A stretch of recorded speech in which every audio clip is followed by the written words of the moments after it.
Vidyavani community radio केंद्र प्रस्तुत करत आहे कार्यक्रम मालिका ओवी गाऊ विज्ञानाची. लेखक डॉक्टर पंडित विद्यासागर. अभिवाचन आणि संकल्पना विस्तार करत आहेत डॉक्टर दीप्ती सिधये.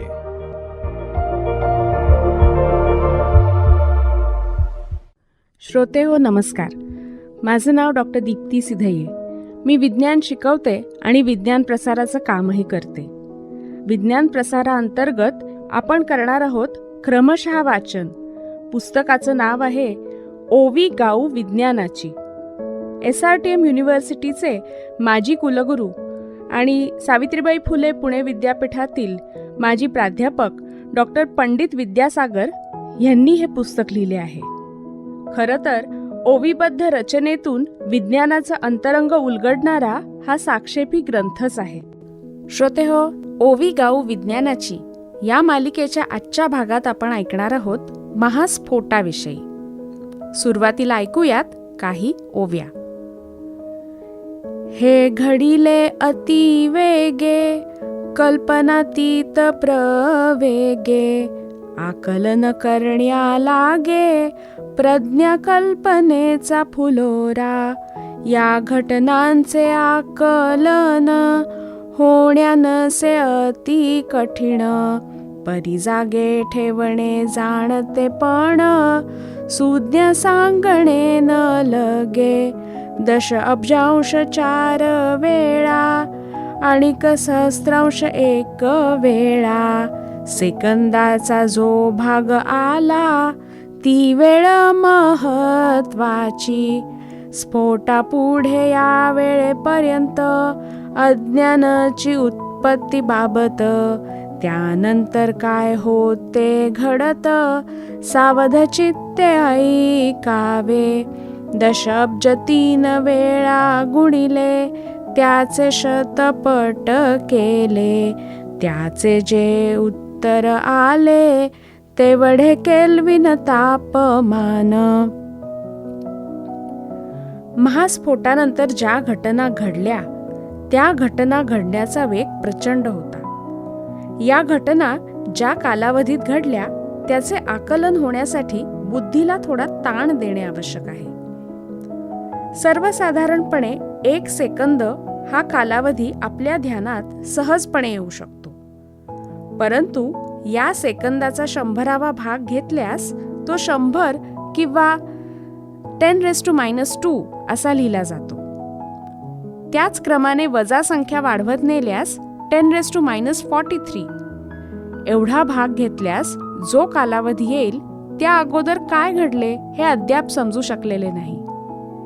त्यामुळे विश्वनिर्मितीच्या ज्या घटनांचे वर्णन केले जाते तो कालावधी यानंतरचा आहे.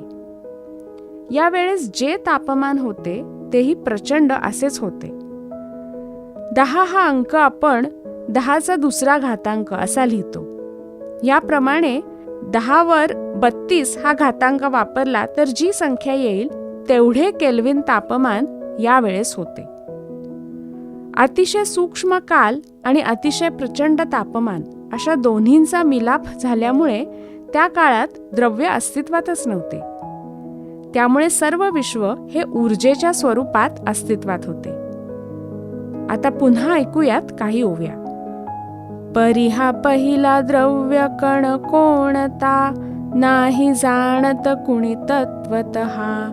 म्हणती हिग्स बोसॉन होता, अशी मान्यता सांप्रत. उत्सर्जन आणि कणांची स्थिती परस्परांमध्ये परिवर्तती. कण वा उत्सर्जन सांगाती, वेगळे पण नवते गा. ऐशी ही स्थिती जहाली, अतिसूक्ष्म काळ राहिली. सळसळती ऊर्जा एकवटली, रूपांतर झाले द्रव्य कणात. ही घटना केव्हा घडली असा विचार मनात येणे साहजिकच आहे. 1 अब्ज म्हणजे 100 कोटी हे आपण जाणतोच. तर हा महास्फोट 13.5 अब्ज वर्षांपूर्वी घडला असे म्हणतात. त्यावेळेपासून सध्या विश्व ज्या स्वरूपामध्ये अस्तित्वात आहे त्या विकासाचा घटनाक्रम हा खूपच उद्बोधक असा आहे. किंबहुना या घटनाक्रमातील अनेक प्रक्रियांचा खुलासा सध्या तरी उपलब्ध नाही. जो एक महत्त्वाचा प्रश्न अनुत्तरित आहे तो म्हणजे ऊर्जेचे द्रव्यात रूपांतर कसे झाले? ऊर्जेचे द्रव्यात रूपांतर होताना कोणता कण प्रथम अस्तित्वात आला? याबाबत हिग्स या शास्त्रज्ञाने सिद्धांत मांडला असून त्यांच्या सिद्धांतानुसार जो कण प्रथम अस्तित्वात आला त्याला हिग्स बोसॉन असे नाव आहे. या कणाची निर्मिती ही सळसळणारी प्रचंड ऊर्जा एकत्र येऊन झाली अशी धारणा आहे. या सिद्धांताची पडताळणी करण्यासाठी शास्त्रज्ञ प्रयोग करण्याचा प्रयत्न करीत आहेत. फ्रान्स आणि स्वित्झर्लंड यांच्या सीमारेषेवर असणाऱ्या सर्न या केंद्रात अशा प्रकारचे प्रयोग चालू आहेत.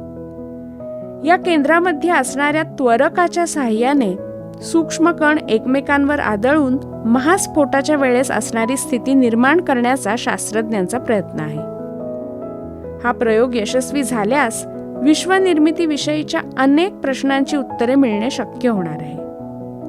अलीकडेच म्हणजे 2012 मध्ये हिग्स बोसॉन निर्माण करण्यात आल्याचा दावा सर्न येथील शास्त्रज्ञांनी केला आहे.